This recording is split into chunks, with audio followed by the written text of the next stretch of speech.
Әлі вақытында Ғабдулла Тоқай шиғыр язған 1905 жылны октябрь айында манифест шыққан патша Николай II тарафынан. Шонда ол мен енді бала шақтаны орыс тілінде оқыдым. Татарша мен бек аңламайдырым, орысша хатырыма кіріп қалған.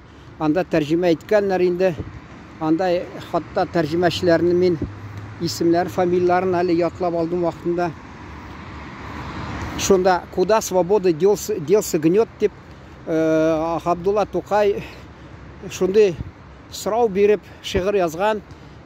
Шол октябрь айында ол неше өзі 86 жылға болса 96-шы, 6-шы, бұл 5-ші жылны әлі 19,5 яшта ол шол долқылнанып шиғыр язған шында. 90-шы жыллар башында да шондай көрініш болды. 80-шы жыллар ақырларында, 90-шы жыллар башларында ерік болды шулай милләтләргә, түрлі милләт кішілеріне енді өз тілінде сөйләшергә рұқсат болды. Матбуғат нәшір итергә шунда. Хатта Татарстан көлемінде бізде Кірәшін сөзі газет ашылып кетті, тағы түрлі тілдерде шығадыр газетлер. Бек көп шунда. Ол вақытында енді мен айтасым келе, мен көз алдында бұл өзгерішлер тігі адым ясылар бет әлі. Див деп айтылар. Кіші әдем баласы кішкіне, дию, міне әкиятлерді бар шундай сихыр жәнлігімі дию деген зор адым ясы. Шул кібік міне шундай біздің азатлық адымнары бек зор болды. Чөнки мен неге шулай дейм, мен келдім мәселен түрлі газетлерде практикада болып, университетте оқығанда көзге ташланмады. Милли әлі нәрсе. Мен хатта Уфа шәһәрендә Қызылтан газетіне кіріп таныштым. Башқұртстанда мен қайсы районларда екі тілде шығадыр. Менә біздің газетте хатта Ленинист деген орысша біз язадыр. Ол башқұрт тіліне тәржіме етелер, әмма башқұрт тілінде язғанларны мен көрмәдім аны. Соңыдан айырым мұхаррият, яғни редакциялар ұйышты, алар шығара башладылар. Мен енді Башқұртстанның районларына барғанда көзге ташланды. Башқұрт тілінде алар шул тігі газетіне башқұрт көп болса, газетіне тәржіме етәлер, орыс тілінен язған газетіне, район газетін, шунда башқұрт тілінде шығадыр ел. Менің фикірім бойынша ол енді тігі нешік әйтерге ақса кішіге таянырға ләнәсә болмады енді бұл. Bir mühim iş, mühim нәрсе. Чөнки тілләр бітіп барды, шул Башқұртстанда да тілләр бітіп барды. Енді ол вақытында тігі СССР шырында енді Лениннің сәясатын иғлан еткеннер, милли сәясатын. Енді шунда бек көп вағдалар бергеннер, халықлар шул коммунистик партия артынан барсынар деп, соңыдан тігі орыс халқында бек яқшы айтым бар. Обещать не значит жениться де. Шуңа күрә алар вақытында коммунистик партия лидерлар, жетекшілері шундай енді вағда бергеннер.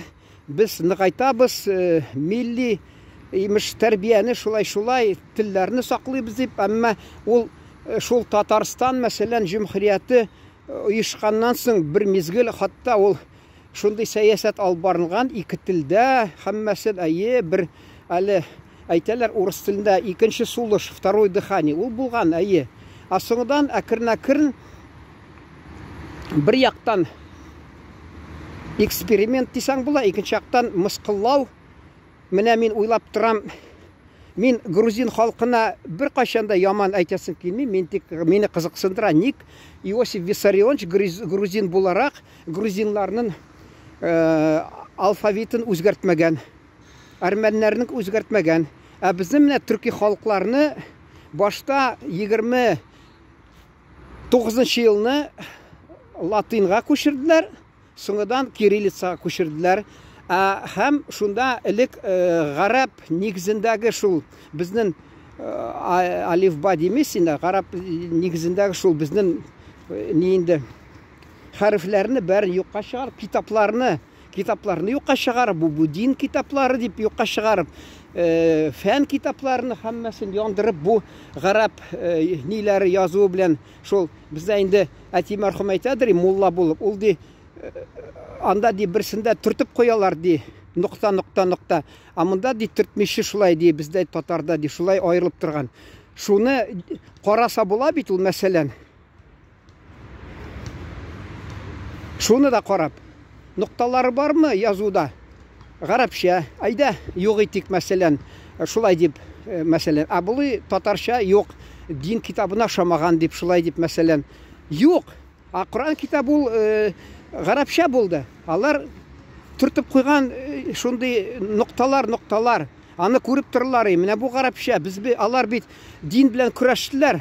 Шул китапны мәсәлән юк итәләр, менә монда ноктасыз татар телендә ул дин китабы түгел, аны айда тимик юк, аларны һәммәсен юкка чыгарып, хатта мен Башкортстанда, Уфада практикта булган чакта мен бер районга бардым, анда Кодагый мәрхүм инде шуның күршесе әйтте, мен ди менә вакытында шул китапларны юк итәргә кушканны иде безгә ди, мен аны ди яшереп куйдым, менә шурма диләрме бездә өйнең шул өстендә теге, шунда яшереп куйдым ди.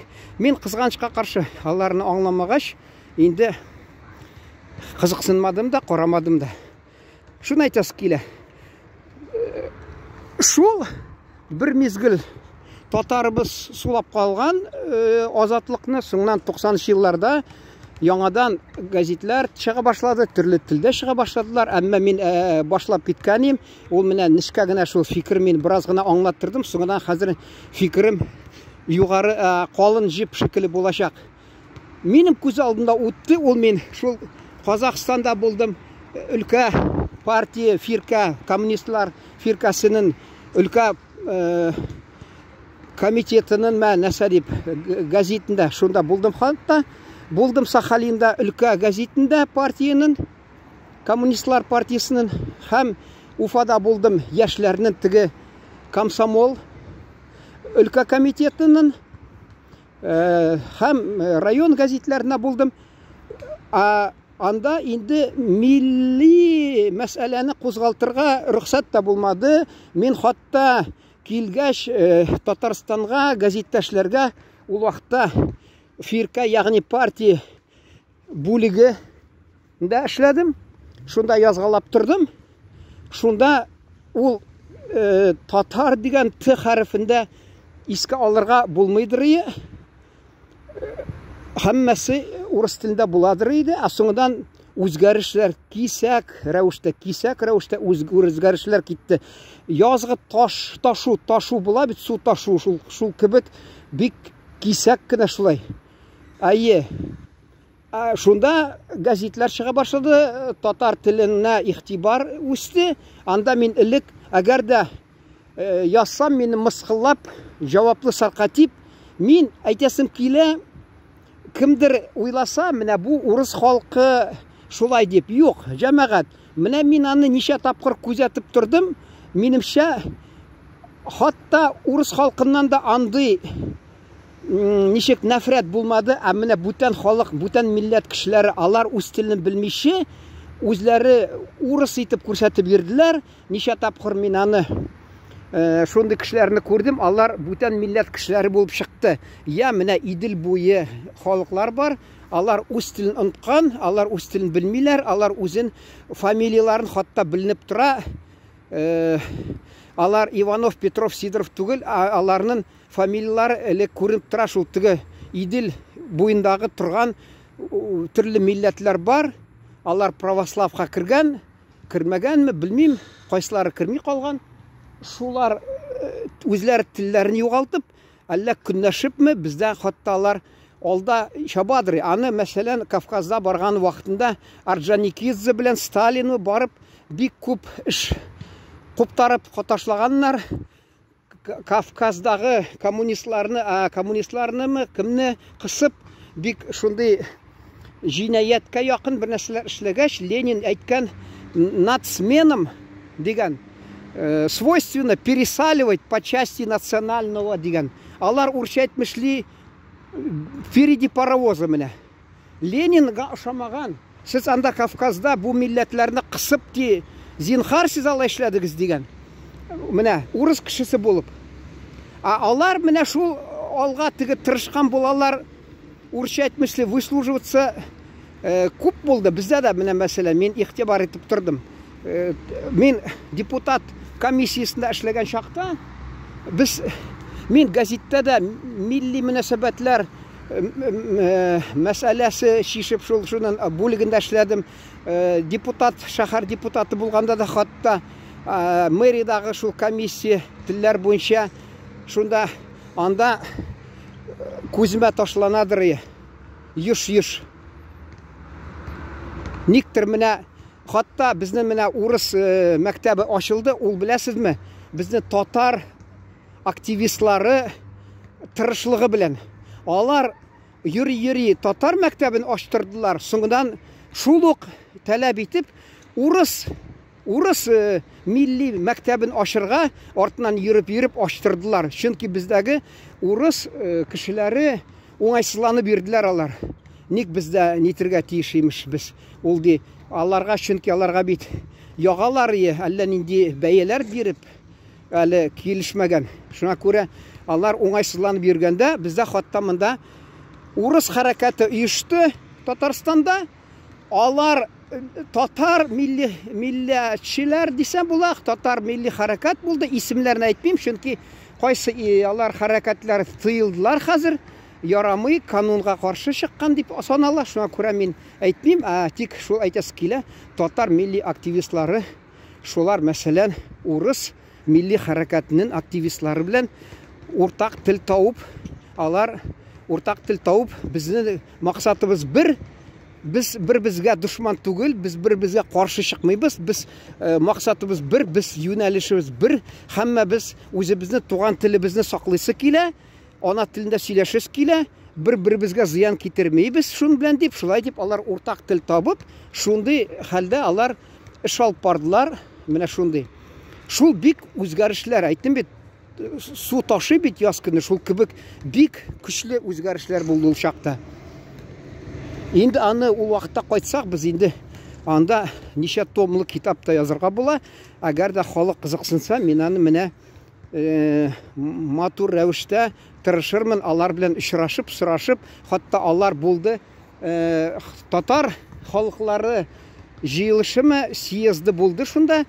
1990 елда минемчә алар шунда катнаштылар, хатта килеп русское националь движение дипме, нәрсәме дип, мин инде алар тыелмаган дип ышанам, чөнки алар инде канунга каршы чыкмагандыр инде, шуңа күрә мин белмим, әйтергәме юкмы. Алар шул теге чыгыш ясап, нидә шул съездына беренче, менә бер аймылык, 2 айлык мин хатта шул урамда йөреп, аларның шул съездагы чыгышларын аудио версияга күчергәнем, хатта шул нәрсә хакында сөйләгәннәр, анда хатта чуашлар, хатта крәшин, хатта Азербайҗан, хатта төрле милләтләр кешеләре чыгыш ясаганнар. Хатта шул урыста шул хәрәкәте турында сөйләде, нинди проблемалар, нәрсәләр. Менә шулай әйтәсе килә. Ул безнең халыклар беркайчанда капма-каршы куеп аның файдасы юк, ул безнең бүлә тергән нәрсә юк. Мен бик бер кызык мазак, журнал сатира юмора диләр. Шунда мен күргәнем бер рәсем, ул СССР чорында перестройка вакытындамы бик кызык булды. Шунда кибет янында урысча мен хәзер сөйлим, анда кибеттә нәрсә дигәндә кайсын башта әйтергә, торалар төрле милләт кешеләре, берсе-берсенә әйтә. У нас в нашем городе проживают представители 100 национальностей или многих национальностей, и нам делить нечего дигән. Шул ук алар кибеткә чиратка төзелгән, кибеттә игълан, ягъни объявление урысча. Сахара нет, хлеба нет, макарон нет, нәрсә соли нет дип язып куйган менә. И нам делить нечего. Шундый мазак. Җәмәгать шул менә мазак белән тамамларга рөхсәт бирегез. Мин әйтәс килә, иң беренче аңларга тиеш. Кеше әгәр дә үз телендә сөйләшәс килә, үзенең милләтен уятасы килә, ул беркайчан да бүтән милләткә кагылып, аларны рәнҗитеп, аларны тәнкыйтьләп йөрмәскә тиеш. Хәзерге вакытта, мәсәлән, Аллага шөкер, бер кайдан уйласаң, анда инде менә тыю, элеккеге тыелып торган нәрсә юк. Милләтче дип сиңа бик алай битеңә ябыштырмыйлар. Һәр кеше үз телендә сөйләшсә дә, ул яктан инде минемчә андый элек менә коммунистлар чорында булган хәл күзгә ташланмый, андый юк инде. Теләгән кеше, хатта менә телевизордан да элек буладыр, бераз мәсәлән татар спектакльләре анда-санда тик. Кинода татар сүзе, татар җыры берәрсә дә булмый. Соңыннан менә шул перестройка үзгәртеп кору дигәнме, шул башлангач, хатта кинода да бераз татар җырлары яңгырый башлады, бераз татар теле әзрәк ишетелә башлады. Хәзердә, мәсәлән, урыс артистлары, ана премьер-министр килеп Татарстанга Айбулбулым җырны башкара, һәм ана Алла Борисовна Пугачева, мәсәлән, татар җырын син тик синсез дигәнме, шул кабатлап шатланып утырды. Тагы кайсы безнең җырчылар хатта килеп Ялам ансамбль, ул да татарча җырлап китте. Килеп безгә ичмасам бераз ничек инде ярдәм итеп китәләр шул безнең телебезгә. Үзебездә артта калмыйк, кулдан килгәнне өйрәник, кулдан килгәнне туган телдә сөйләшик. Бүтән милләт кешеләрен хөрмәт итик. Һәр кайсы үз телен саклыйсы килә. Без риза, бер-беребезгә зыян китермичә, бер-беребезнең ана телен яңартып, аякка бастырып, инде нәрсә белемнәребезне ныгытып, татулыкта, дуслыкта яшәргә Аллаһ Тәгалә насыйп итсен. Игътибарыгыз өчен рәхмәт, исән сау торыгыз.